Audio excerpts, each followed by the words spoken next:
everybody, what's up? It's Bunchasaurus and we're talking about Dead by Daylight. So what is Dead by Daylight?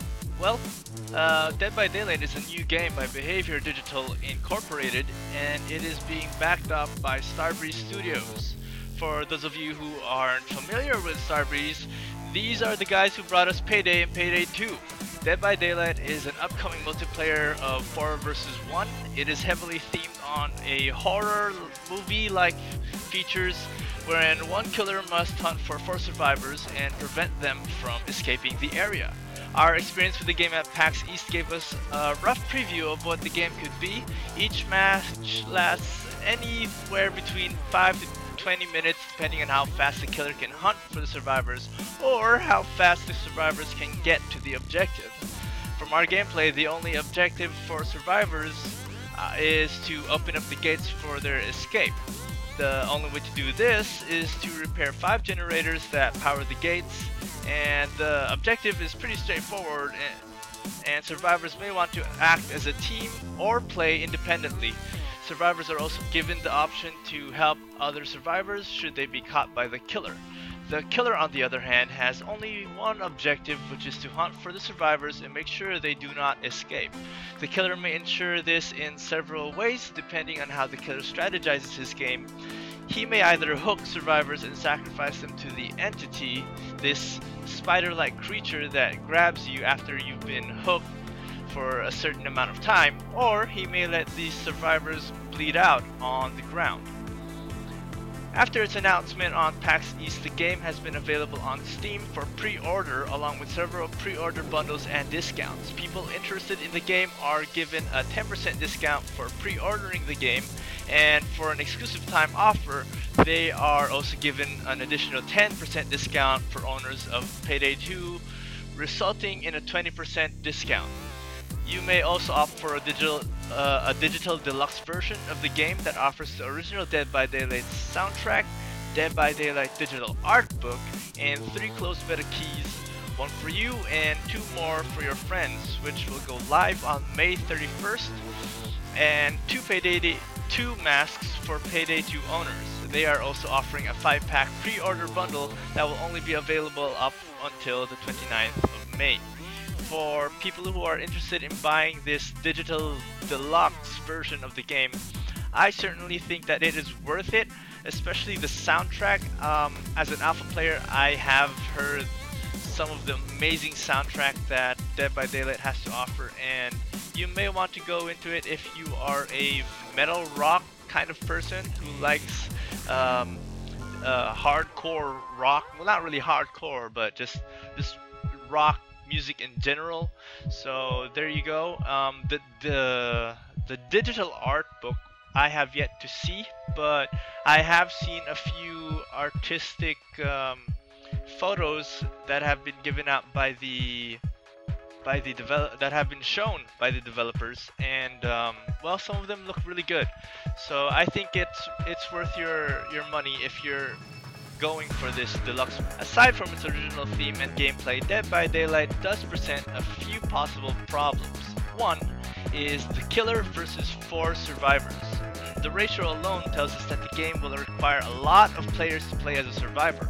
Playing as a survivor is fun and does provide us with a lot of thrill and excitement, but let's face it, being a killer is everyone's dream come true.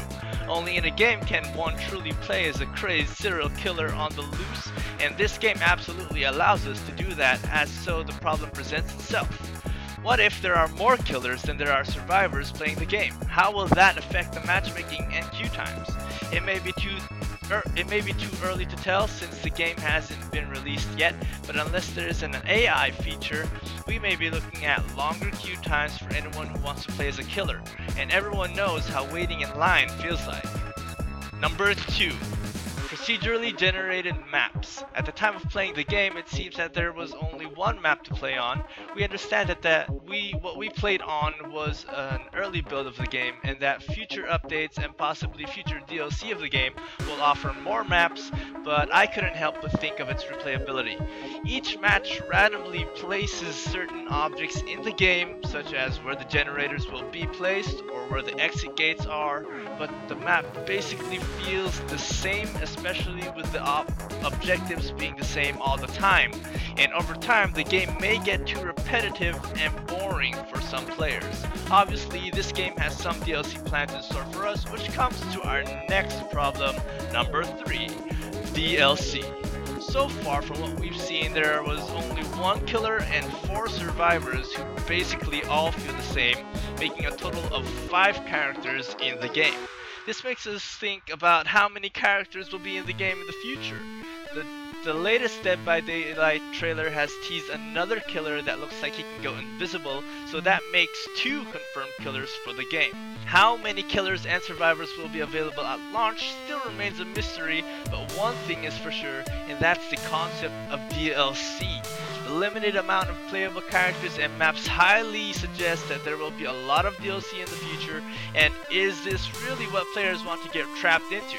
Players from Payday 2 have been complaining for years about the vast amount of DLC that it offers and how it has been sucking in all their money. News of free updates and content is yet to be known if the developers will be providing regular free content, but with merely just a month away from release, the game still seems pretty much empty. However, the game is fairly cheap, starting off at $15. Well, the game does feel like a full game already as it is, but the point of concern here is the amount of DLC that the game will be required to keep it going and lasting for months to come. As an alpha tester myself, we have access to new content regularly, and these are things that we cannot liberally speak, but from what I have been seeing, I personally don't think that the game is worth going through the trouble of the DLC and all that. I loved Payday 2 and I bought a lot of their DLC, but in the end I grew tired of it, and how the only thing keeping the game from dying was the vast amount of DLC it had to offer. I didn't like the idea of having to spend more on the game just for it to last a little bit longer and to provide a little bit of fun. For gamers out there who are on a tight budget, I suggest you steer clear from this game. I'm not saying that it's a bad game. To be honest, as of making this video, I've had a good 44 hours playing the game, and if it weren't for the small pool of alpha players that I play with, I'd probably have had more hours into it. For those of you who can afford it and are looking into playing a new and unique game, I definitely recommend getting the game. I had tons and tons of fun playing it. This has been a review of Dead by Daylight. If you guys liked it, please do like the video and leave a comment down below if you have any questions. And don't forget to subscribe for more reviews like this. I'll see you guys next time.